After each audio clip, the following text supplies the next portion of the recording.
What's at stake in this case? So in antitrust, the damages can be quite high, but the questions are fairly simple. In antitrust, big is not bad. It's what you do with your girth that matters. So the question for the case will be, was Apple competing on the merits, or was the company trying to throw its weight around?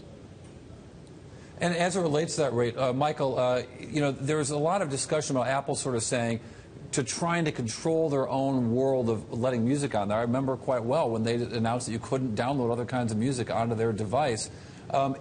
In what ways, what would make that illegal for the device? They're sort of citing things like security and ease of use. So Apple is trying to show that they have a reason for doing what they did, that when they make it harder for users of the iPod to connect with iTunes, that there's a reason, that there's a security reason, that they want the best quality music. And so that's going to be crucial, because if you have a good reason for doing what you're doing, then that gives you a get-out-of-jail-free card for a monopolization claim. On the other hand, the plaintiffs are going to claim that there's no good reason at all. The only reason that Apple linked the iPod with iTunes was to hurt rivals and to increase price. Can they make the argument, Michael, that everybody else's service stinks and just adding anything would make it confusing for users? So if it's a legitimate argument, yes, they could say it. They could say that the iTunes store had the best quality music and that if there were competitors out there, it just wouldn't be as good. It could crash the iPod. They could come up with stuff like that, but they would have to substantiate it. And if it really looks like there was no such good reason, then they could be in a little more trouble.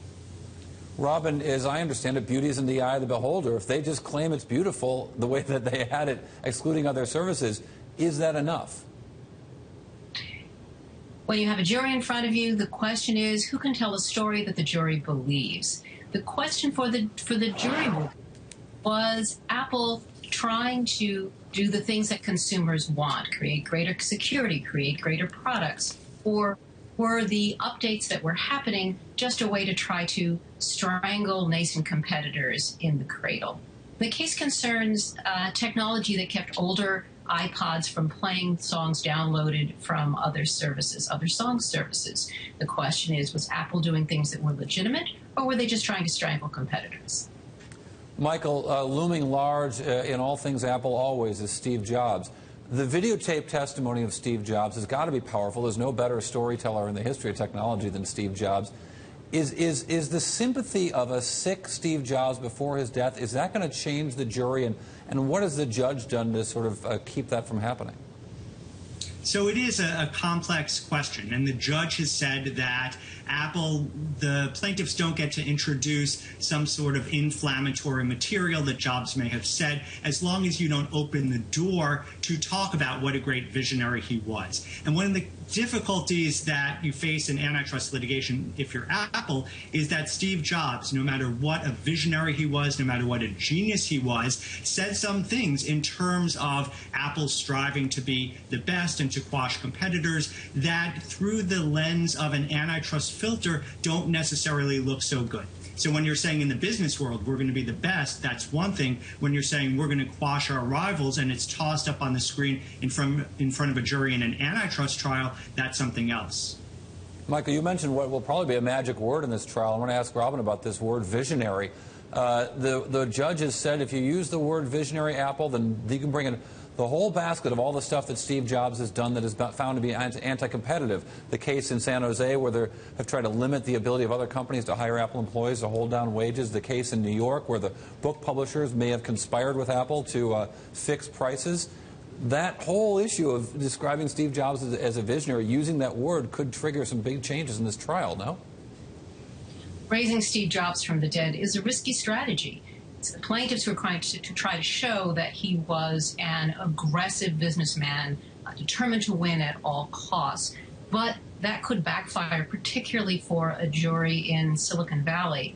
Steve Jobs still holds icon status here, and one doesn't have to use the term visionary to remind people of the type of sympathy that he brings in this area.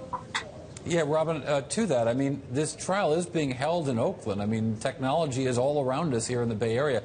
Is it reasonable to expect the jury here to not hold Steve Jobs in a sort of unique regard, especially after his passing? Juries are human beings, and they will remember the impressions that they bring with them from what they've heard before. Steve Jobs is a character larger than life. Apple is also a company that has been in the news a lot. It has done things tremendously pro-competitive and things that are anti-competitive.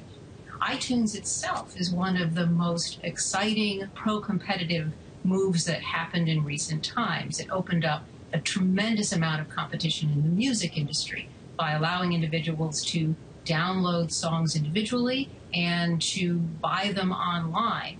On the other hand, as you mentioned, Apple got into trouble with the electronic books by trying to broker agreements among publishers and keep prices up. The question for the jury in this case would be, which side of the divide was the company on this time?